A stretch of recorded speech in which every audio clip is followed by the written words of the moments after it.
कहानी का शीर्षक हवा। लेखक विश्वंभर नाथ शर्मा कौशिक जी। वाचक अमित पांडे। भाग 1। पंडित जगनंदन प्रसाद मिश्र बड़े कट्टर ब्राह्मण थे। छुआछूत और बीघा विश्वा के पूर्ण अवतार। एक कपड़े के व्यापारी के यहाँ मुनीमी करते थे। लोग इनका कट्टरपन देखकर इन्हें खूब बनाया करते थे, परंतु मिश्र जी या तो इतने बूदम थे कि लोगों का बनाना समझ नहीं पाते थे, अथवा उन्हें अपने बनाए जाने में स्वयं आनंद मिलता था। जो भी हो, मिश्र जी थे बिल्कुल गोल आदमी। जिस समय वह अपने भवन के द्वार पर बैठकर हमरे मुरादाबाद माँ का व्याख्यान करते, उस समय जान पड़ता था कि मुरादाबाद इस पुरुष रत्न की पितृभूमि बनकर धन्य हो गया है। यद्यपि मिश्र जी अपने वार्तालाप में दीजियो कीजियो की पुट देकर अपनी भाषा को पूर्ण मुरादाबादी भाषा बनाने का प्रयत्न करते थे, परंतु फिर भी मुरादाबाद भाषा विशारदों के कथन अनुसार उनकी भाषा मुरादाबादी नहीं थी। कुछ जानकार लोगों का कहना था कि मिश्र जी मुरादाबादी हैं ही नहीं। मिश्र होते तो मुरादाबादी भी होते। जब मिश्र ही नहीं हैं, तब इन्हें मुरादाबाद का क्या पता। तब कौन थे? लोग कहते थे कि यह हैं त्रिपाठी। शहर में आकर मिश्र बन गए और मुरादाबाद से नाता जोड़ लिया। शहर में यह सब खप जाता है। परदेशी आदमी यहाँ आकर चाहे जो बन जाए।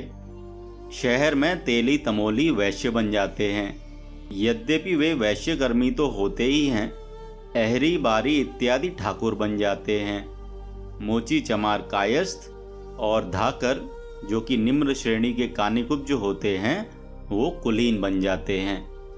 इसी प्रकार विश्वों में वृद्धि कर ली जाती है। अतः इस अंधेर खाते से त्रिपाठी जी ने पूरा लाभ उठाया। शहर में आकर 20 विश्वा के मुरादाबादी मिश्र बन गए। नया मुसलमान प्याज बहुत खाता है की कहावत के अनुसार त्रिपाठी जी मिश्र बनकर कान्य कुब्जता की खरात पर चढ़ गए। एक तो कड़वा करेला, दूसरे नीम चढ़ा। एक तो मिश्र जी पहले से ही कान्य कुब्ज थे, उस पर हो गए मुरादाबादी मिश्र। फिर कहना क्या था, ब्राह्मणत्व का पूरा ठेका उन्हीं को मिल गया। संध्या का समय था और बाजार की छुट्टी का दिन। मिश्र जी के द्वार पर भांग बन रही थी। 3-4 अन्य आदमी भी मौजूद थे। एक व्यक्ति सिल पर भांग रगड़ रहा था। मिश्र नंगे बदन रानों तक धोती समेटे बैठे थे। कानों पर जनेऊ चढ़ा था। इसी समय एक पड़ोसी युवक उधर से निकला। मिश्र जी को देखकर खड़ा हो गया और बोला, काहे मिश्र जी, कान पर जनेऊ काहे चढ़ाए बैठे हो? लघुशंका करके आए थे, अभी हाथ नहीं धोए, जरा सा पानी देना हो। मिश्र जी ने अंतिम वाक्य भांग पीसने वाले से कहा। उसके पास एक पीतल की जलपूर्ण बाल्टी रखी थी। उसमें लोटे से पानी लेकर वह बोला, आओ। मिश्र जी ने हाथ धोकर कान पर से जनेऊ उतारा। युवक ने पूछा, क्यों मिश्र जी, जनेऊ कान पर क्यों चढ़ा लिया जाता है? शास्त्र में लिखा है कि टट्टी पेशाब के समय जनेऊ कान पर चढ़ा लेना चाहिए। लेकिन क्यों? प्रश्न तो यह है। यह आजकल के अंग्रेजी पढ़े हर बात में क्यों और काहे लगा देते हैं। शास्त्र की आज्ञा है, इसमें क्यों और काहे का क्या काम? हमारी समझ में तो नंगे बदन यदि लघुशंका करने बैठें तो जनेऊ ऊपर चढ़ा लें, चाहे कान पर या गले में, क्योंकि लघुशंका करने बैठने पर नंगे बदन होने से जनेऊ आगे आ जाता है। उस दशा में उसके अपवित्र होने की संभावना रहती है।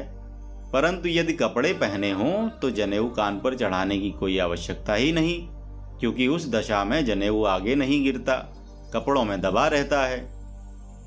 सुनो इन अंग्रेजी पढ़ों की बातें, क्या कानून निकाला। अरे बच्चा, यह हैं शास्त्र की बातें, ऋषि लोगों की बनाई हुई। इसमें तुम अपनी अकिल ना भिड़ाओ। ब्राह्मण को सूने मस्तक बाहर नहीं निकलना चाहिए, इसका तुम क्या मतलब लगाते हो? बात यह है कि सूना मस्तक होने से जाति का पता नहीं लगता। प्राचीन काल में ब्राह्मणों की यही 2-3 पहचानें थीं, शिख, सूत्र और तिलक। बाहर निकलने में शिखा, टोपी, पगिया इत्यादि में छिप जाती हैं और जनेऊ कपड़ों के नीचे छिप जाता है। ऐसी दशा में केवल तिलक से ही मालूम पड़ सकता है कि यह ब्राह्मण है, इसीलिए तिलक लगाया जाता था। परंतु आजकल जबकि सभी जातियां तिलक लगाने लगी हैं, तब ब्राह्मणों के तिलक का कोई महत्व नहीं रहा। मिश्र जी उच्च स्वर से हंसकर बोले, भाई वाह, क्या कुलाव मिलाए हैं भैया। यह हैं धर्मशास्त्र की बातें, इनमें तुम्हारी बुद्धि नहीं लड़ सकती। युवक, अब आप मानते ही नहीं, कहकर मुस्कुराता हुआ चला गया। भाग 2। मिश्र जी का एक पुत्र था, वयस 22-23 के लगभग। एमए तक पढ़कर एक कपड़े की फर्म में काम करने लगा था। कांग्रेसी होने के नाते खद्दरधारी था तथा छूमाछूत का विरोधी। एक दिन एक व्यक्ति बोला, दादा तुम तो हो पूरे कनौजिया, लेकिन तुम्हारा बबुआ सबके साथ खाता पीता है। मिश्र जी भ्रकुटी चढ़ाकर बोले, सबके साथ खाता पीता है?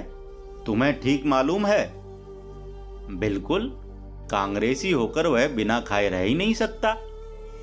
लेकिन हमने तो उसे मना कर दिया था कि यह काम मत करना। आपकी मानता कौन है? न मानेंगे तो मैं निकाल बाहर भी करूंगा। मैं और किस्म का आदमी हूं। खैर निकालिएगा क्या, आजकल तो यह हवा ही चल रही है।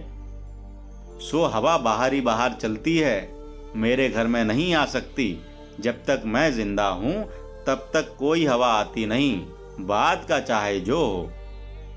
रात में जब बबुआ घर आया तो मिश्र जी ने उससे पूछा, क्यों जी, तुम सुना है सबके साथ खाते पीते हो?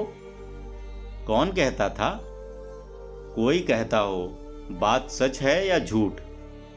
हाँ, खाता तो हूं। मिश्र जी मुंह फाड़कर बोले, हैं? हाँ, क्या पेड़ा, बर्फी और बिना अन्न की मिठाई खाने में भी दोष है? इसमें दोष तो नहीं है। तो बस फिर, मैं कुछ दाल भात तो खाता ही नहीं हूं, मिठाई खा लेता हूं। मिठाई खाने में कोई हर्ज नहीं है। हर्ज नहीं है समझकर ही मैं खा लेता हूं। इसमें कोई हर्ज की बात नहीं है, मिठाई तो हम भी खा लेते हैं। इस प्रकार यह बात समाप्त हुई। एक दिन बाजार की छुट्टी के दिन मिश्र जी संध्या समय गंगा जी पहुंचे। जैसे ही यह घाट पर पहुंचे तो इन्होंने देखा कि बबुआ 2 अन्य युवकों के साथ एक तख्त पर बैठा खोंचे वाले के दही बड़े खा रहा है। यह देखकर मिश्र जी को गश आने लगा। एक तख्त पर धसक कर बैठ गए और दोनों हाथों से मुंह ढांप लिया। उधर बबुआ ने जो पिता को देखा तो चटपट खोंचे वाले के पैसे देकर साथियों सहित खिसक गया। कुछ देर बाद जब मिश्र जी ने सिर उठाकर उधर देखा तो वहां कोई नहीं था। मिश्र जी ने आंखें मलकर पुनः गौर से देखा, परंतु वहां कोई होता तो दिखाई देता। रात में जब घर पर दोनों का संगम हुआ तो मिश्र जी ने कहा, काहे सरऊ, आज गंगा जी पर बैठे दही बड़े खा रहे थे? बबुआ बोला, नहीं तो। साले अभी जूता लेता हूं, इतने जूते मारूंगा कि चांद पिलपिली हो जाएगी, ऊपर से झूठ बोलता है। अरे चाचा, आज मैं गंगा जी गया ही नहीं। ओफो, हद है, मुझे झूठा बना रहा है, जबकि मैंने खुद अपनी आंखों से देखा। किसी और को देखा होगा चाचा, उसकी शक्ल मुझसे मिलती होगी। अबे ससुरे, कपड़े तो तेरे जैसे ही थे। सो तो आजकल सब कांग्रेसी खद्दर का कुर्ता टोपी पहनते हैं। और तुम्हारे साथ वह श्याम सुंदर, रामकी और देवकी थे, सो उनको बुलाकर पूछो, उनकी बाबत मैं कुछ नहीं जानता। अच्छी बात है, वह कह देंगे तब तो मानोगे? हाँ, मान लेंगे। दूसरे दिन मिश्र जी ने उन लोगों से पूछा तो उत्तर मिला, वह बबुआ नहीं था, वह तो हमारा नातेदार था। उसकी शक्ल बिल्कुल बबुआ से मिलती है, राम सिंह ने कहा। पंडित जी अपनी जुगनू जैसी आंखें टिमटिमाते हुए बोले, अच्छा, जी हाँ, और हमने समझा बबुआ है। यह अच्छी दिल लगी रही, कहकर मिश्र जी हंस दिए। इस प्रकार बबुआ ने मिश्र जी को बेवकूफ बनाकर अपना पिंड बचाया। मिश्र जी को विश्वास हो गया कि वह बबुआ नहीं था। भाग 3। घर में एक छोटा सा कमरा बबुआ के लिए अलग था। एक दिन मिश्र जी को कुछ सादे कागज की आवश्यकता पड़ी।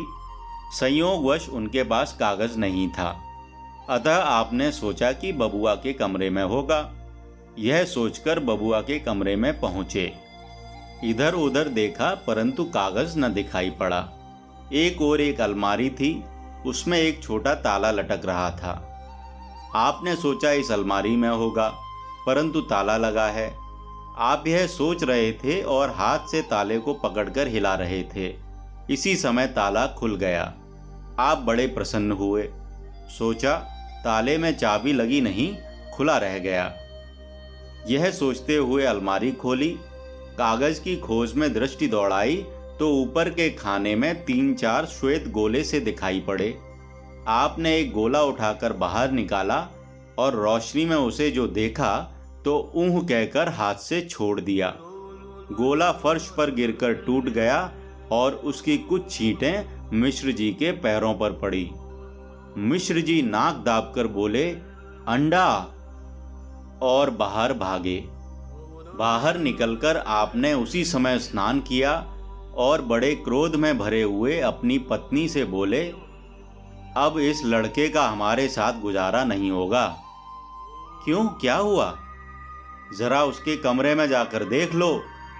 पत्नी गई और नाक दाबे लौटकर बोली, यह तो बबुआ ने बड़ा गजब किया। तुम ही देखो अब क्या किया जाए।